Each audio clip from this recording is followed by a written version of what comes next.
Ladies and gentlemen, sit back and enjoy the Link Online. I thought I'd change it up a little bit, you know. Yeah, good idea, Mark. Yeah. We are the Link Online, and we are Lynn Desjardins. Hello there. Carmel Kilkenny. Hello all. Marie-Claude Simard. Hi, everybody. And attempting to control us from the control room is the lovely and talented Chantal Saint-Sauveur once again. And deep in the background is our man of mystery, who is now sporting his winter fur coat on his face, the lovely Pierre Dutil. It's a nice... See, the camera's on me now, so this is what I'm talking about. He's got a furry face now. He's grown it for the winter. Good idea. It's Movember. It's that's mustaches. That's mustaches, yeah. But still, yeah, Movember. Look that up if you're not familiar with what that is. Oh, wait, we have come to winter, and after an Arctic, an Arctic Thursday here in Montreal? The winds. Yes, it was cold. It's officially still fall, but the weather is different. Oh, yeah, but that wind was truly Arctic. It was bitter, and we're not used to it yet. It takes a while to get acclimatized. And today, what do we have, Carmel? Snow! Yay! Lots and lots of snow. You had to shovel the sidewalk to get out and then clear off the car to get in and then drive patiently in the traffic where everybody else is driving pretty well okay too, but it's always, the first snowfall is always a big test for all of us. Yeah. Yes, that's Eastern Canada. I mean, it's probably still nice in Vancouver. Well, Vancouver's a different world. Oh, they're getting lots of snow in the prairies today too. Yeah, it's pretty much across the country, and down on the East Coast, Maritimes, they're getting a real storm down there. Newfoundland, it's finally abated, that windstorm, that monster. It's out over the Atlantic now. They get a break, and then they get this snow. And before we start, I just want to say thank you to Peter Ashcroft. Hi, Peter. Let's see. This is a birthday card that I got today, Peter. Peter sent When is your birthday? Show it to this camera. It was in October, and I just got this today. That's okay. Canada Post has been on rotating strike, so it's probably not Peter's fault. How sweet of him. No, it's not Peter's fault at all. It's probably Canada Post. It's a beautiful card. Peter, God bless birds. you. So, Peter, thank you very much. The cat in the window. Better late than never, as they say. All right, coming up on the program. October what day? Well, let's not get into details now. We have so much to go for here. Is the music going to run out before we get to the stories? Well, probably if Perhaps. we keep, but let's try. Let's see. Okay, I'll tell you about some fabulously beautiful land in the Canadian Rocky Mountains and efforts being made to conserve it. Carmel. And I'll tell you about a walk down memory lane that the CBC has taken into our television history. Marie-Claude, you always have something interesting. Yes, today I brought food. We have moose and deer stew made by an Ojibwe chief. That's indigenous. Yum. I mean, chef, I meant. Not exactly the same thing. And we'll start off with a story from an expert in defense and security who expresses concern about Western university collaborations with Chinese scientists and engineers. More on that coming up in just a moment on this edition of The Link Online. Well, Canadian and a lot of Western universities have often been approached by Chinese researchers to embark upon collaborative research projects. Western universities seem only too eager to welcome the Chinese scientists and engineers into their labs and into high-tech development and innovation research. Security experts, however, are now saying there's a bit of a dark side to this. They say most, if not all, of the Chinese scientists are either members of the Chinese military or are cooperating in funneling high-tech innovative data to the Chinese military or intelligence services, and that is to improve Chinese military equipment and weaponry and surveillance and hacking technology.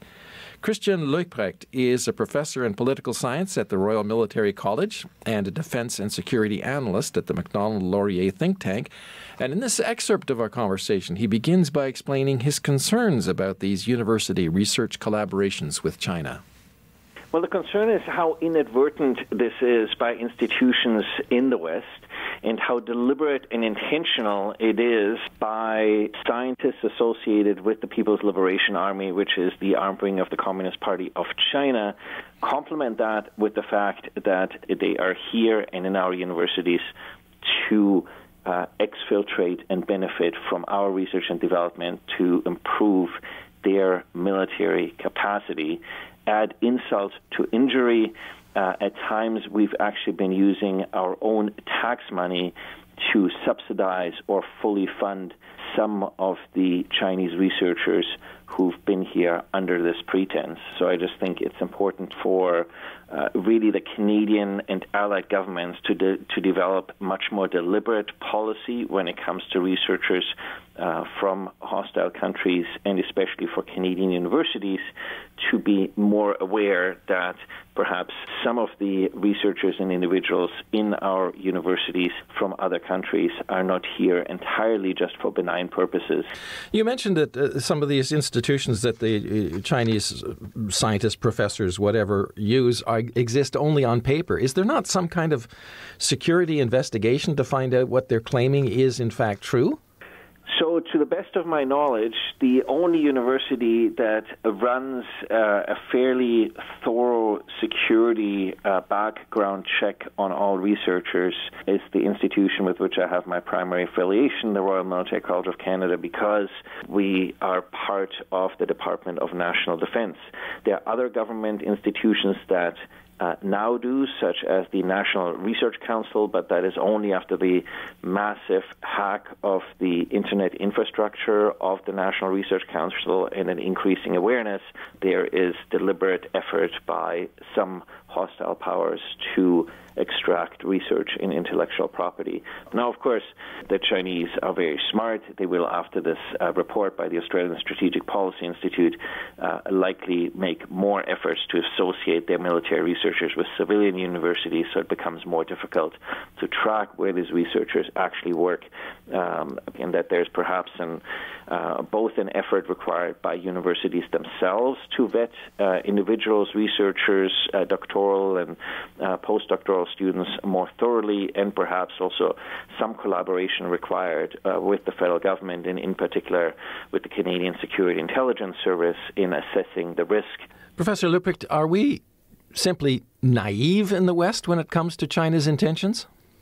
I think in general, the deliberate efforts by China in regards to this are underestimated in the West, and I would say that in Canada in particular, we have been quite naive, both at the level of citizens as well as at the level of our universities. So indeed, I would say that in Canada in particular, we have our head well in the sand, and one of the ironies is that when our security intelligence officials do raise it, that either they get chastised or their response is rather muted. And that is a bit of an excerpt, that is an excerpt, I should say, of my conversation with Christian Leuprecht, a professor in political science at the Royal Military College and a defense and security analyst at the Macdonald-Laurier Institute think tank. And the full interview, very interesting indeed, is on the website under the highlights section. If you look for the same sort of picture that you just saw on the screen there, you will find the full interview. It's about 10 minutes long. Very interesting indeed. Coming up, we're going to be looking at Canada's scenic mountains and preserving them.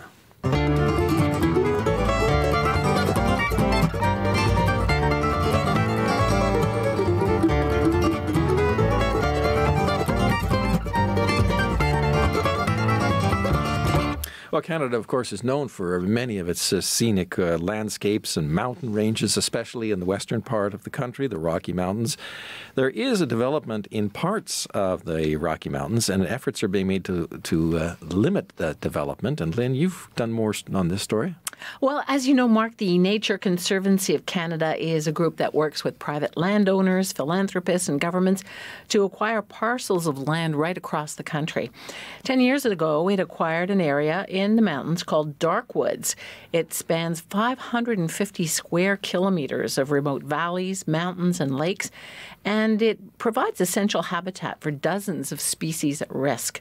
Now, just recently, the Conservancy got a grant of $14 million from the governments of Canada and the province of British Columbia to help it acquire a piece of land called Next Creek, which kind of represented a bit of hole in the territory. So now the territory will actually be broad and whole. And that is apparently important. And to find out why, I spoke with Nancy Newhouse of the Nature Conservancy of Canada. Ms. Newhouse, could you begin by describing this area? Sure. It is spectacular. If you just imagine Canada's wild places, it's in the inland temperate rainforest, which is the only inland temperate rainforest in the world. And it's got a huge diversity of different plants and animals, a very wild space where grizzly bears can roam and wolverines. There's 17 watersheds, hundreds of lakes. It's truly spectacular. So is it mostly forest? It is mostly forest, although it goes right from the shores of Kootenay Lake up into the Alpine. And that's one of the things that's really exciting at working in this scale, is that you've got all those different habitat types at different elevations. Why is this land so important? I think it's so important because it's one of our last chances to actually protect and conserve at this type of scale. We still have a functioning system here for wildlife, for grizzly bears to roam, for wolverines, for the fish, and all these species are actually transboundary, so they're going across into the United States and back up into Canada. And, you know, we are facing some significant challenges in the conservation world with a changing climate. And we know that to protect land at scale, both these privately protected areas like we have with Darkwoods and Next Creek, in the context of provincially protected areas that surround them, is really a spectacular opportunity that doesn't come about very often. Who was involved in making it happen? The Nature Conservancy of Canada is Canada's leading land trust, and so we've spearheaded the acquisition of the land, and we've had tremendous support from both the federal and provincial government, and we work closely with significant corporations and individual donors, and the communities in which we work. It's really important that we provide benefits to the people that live in the areas, and likewise, they support our work. Well, what does happen to the land once you acquire it? Once we acquire a piece of land, we start to look at real detailed inventory of what kinds of plants and animals there are, and then we work on a management plan to determine, what steps do we need to take to either protect or restore habitats that are there so that we can have the most functioning system possible. And we work with local communities to provide employment for people that live in the area as well. How do you feel about this? I'm thrilled. It's so exciting to be able to finally bring this project to fruition. It was 10 years ago that we purchased Darkwoods, which is 136,000 acres, and to be able to actually get that piece in the middle, which is Next Creek, that's been missing, is just so exciting. Well, thank you for telling us about it. Thank you. And that was Nancy Newhouse of the Nature Conservancy of Canada. The whole thing is not really a done deal. So far, the group has raised 75% of the money that they need to acquire this Next Creek parcel of land. So the fundraising is going to continue over the next few months to raise the rest of what they need. I believe that parcel belongs to a forestry company or something, doesn't it? I don't know. Yeah. Those are amazing. It was logged, and what they do is they go in and they do try to restore ecosystems, as you heard her say. They do an inventory and they really want to reestablish what was originally there.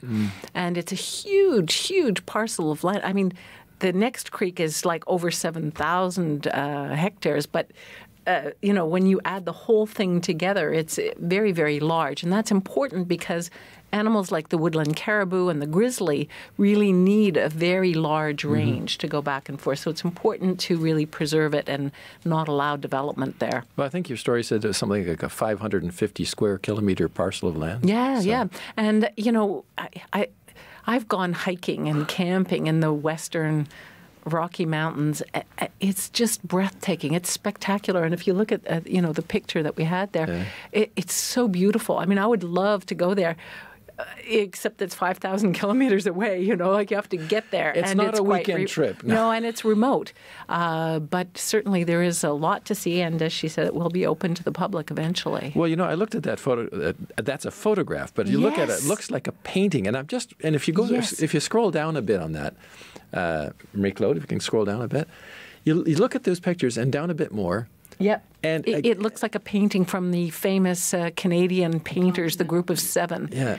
I'm just wondering if those are original photographs that they've somehow played with in Photoshop or something to make it look like a painting. That's the photograph. It's spectacularly beautiful. It's astoundingly beautiful. Yeah. And there were more photos. I just didn't have time to put them up there. Yeah. They're really something. So I would invite people to go to, the Nature Conservancy of Canada, to go to the website and look up dark woods. And if you Google around in there, they're going to have different lectures by different people on different aspects, the wildlife and the fish life and, the plant life. So it's pretty interesting. Beautiful indeed, and hope they get the rest of the money on that. Oh yeah, I'm sure they will eventually. Great. It will make great Christmas gifts. People can donate money. Well, yeah, that's a thing in that name people for other do. people. Yeah, it's a good idea. All right, coming up, we're going to be looking at the past, the TV past in Canada.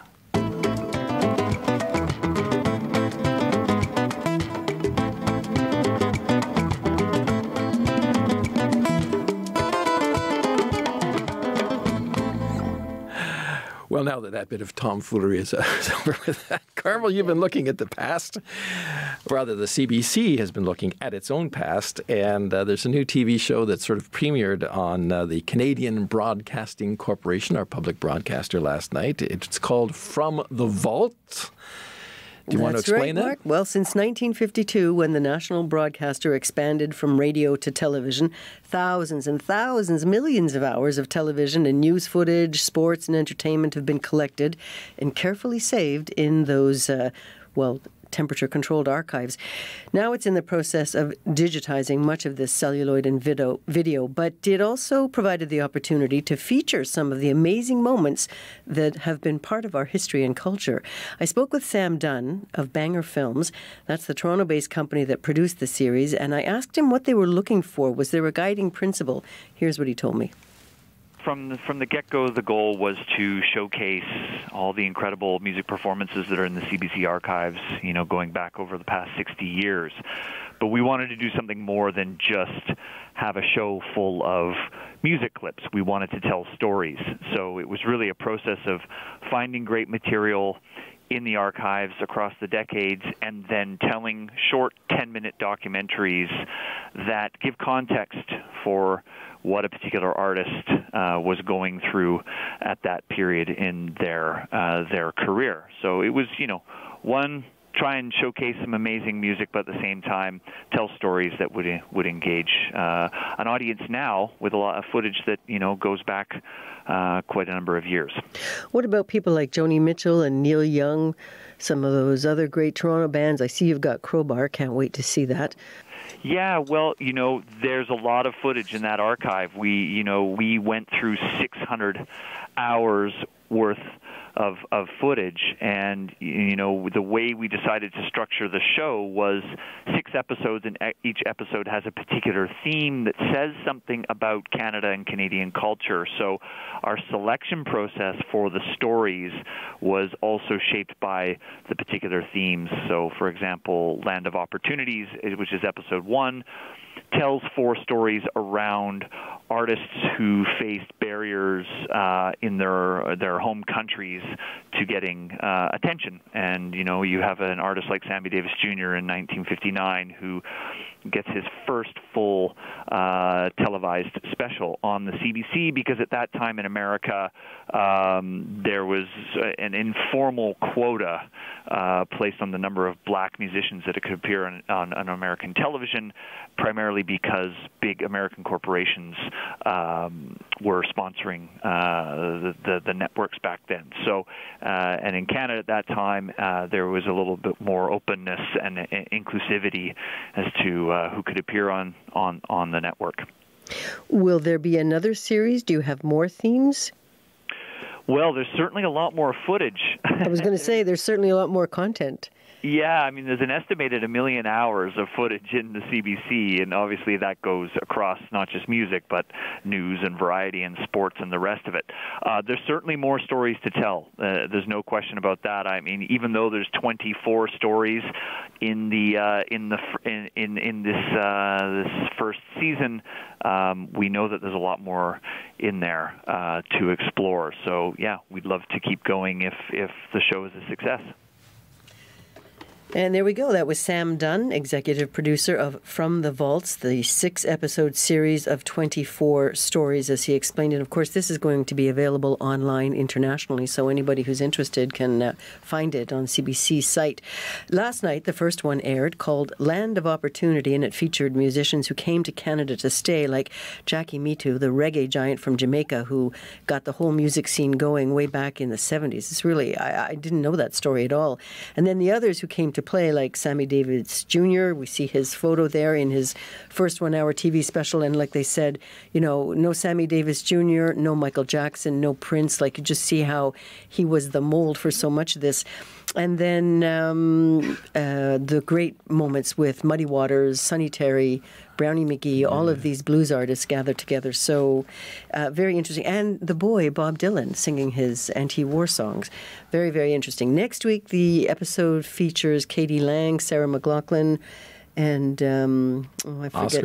Oscar Peterson, our own Oscar Peterson, of course, the theme music. But it's very interesting to see Katie Lang now looking back at Katie Lang then. Well, that was in her beginning of cowpunk era. Yeah, for sure. Yeah, which was quite amazing at the time.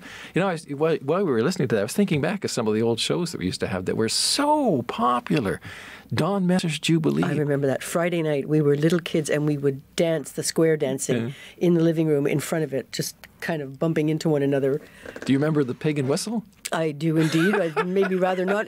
Well, actually, Anne Murray's featured in this series, and Don Messer's Jubilee is where she basically made her first TV appearance. Yeah, and then there was the Tommy Hunter show for years and years. That's Shania Twain is featured when she was Eileen. What was her name then? I guess it was Eileen Twain. Eileen Twain, yeah. Well, I mean, Tommy Hunter, he gave a lot of huge American stars their first break, or their early breaks anyway. I mean, well, that was a classic show. That ran for years on CBC. Oh, indeed. What was it called? The Country Gentleman or something, Tommy Hunter?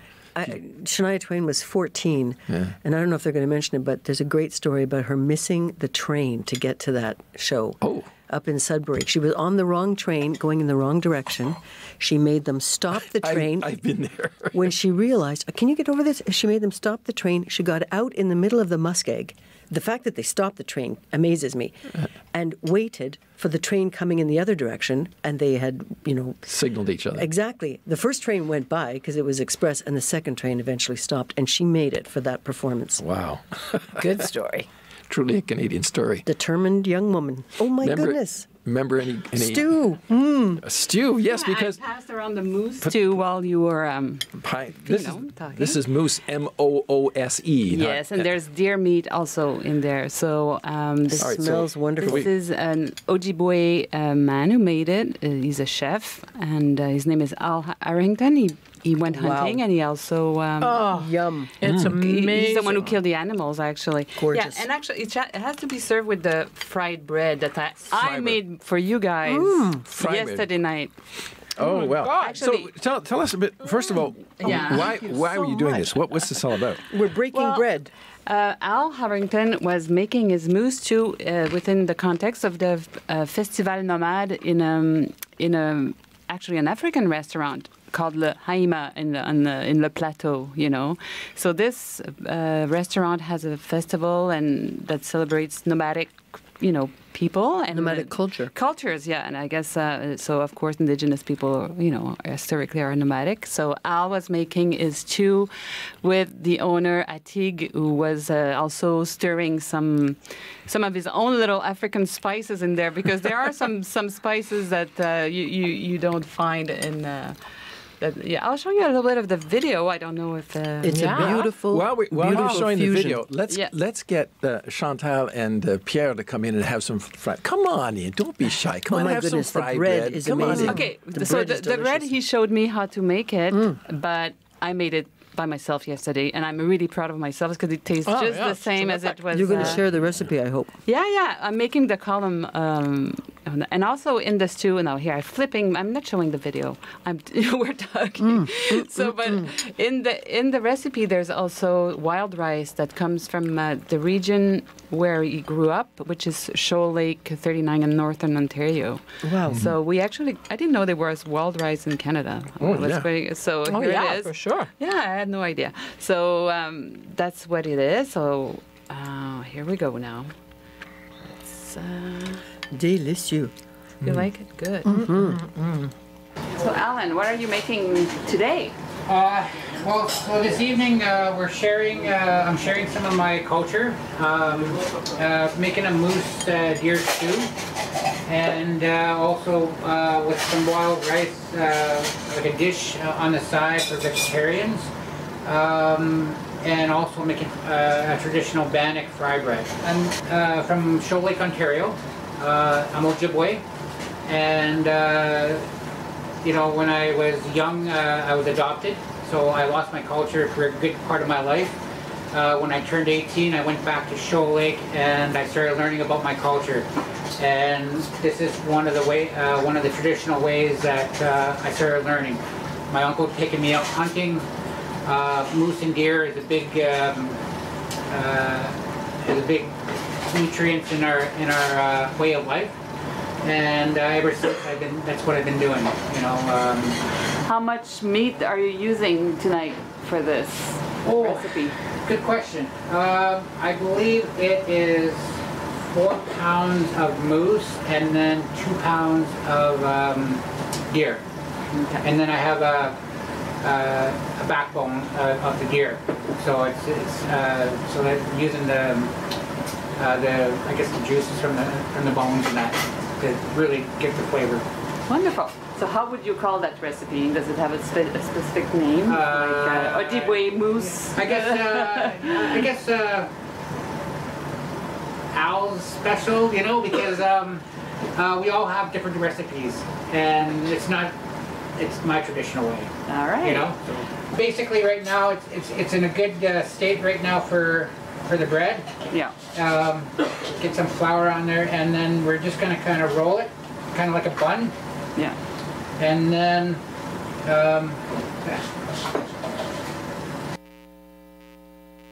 it's only pictures. Okay, But so see the owner with him? Look. Oh. yeah, there we go. Yeah. So now he's, am I in? Yeah. Okay.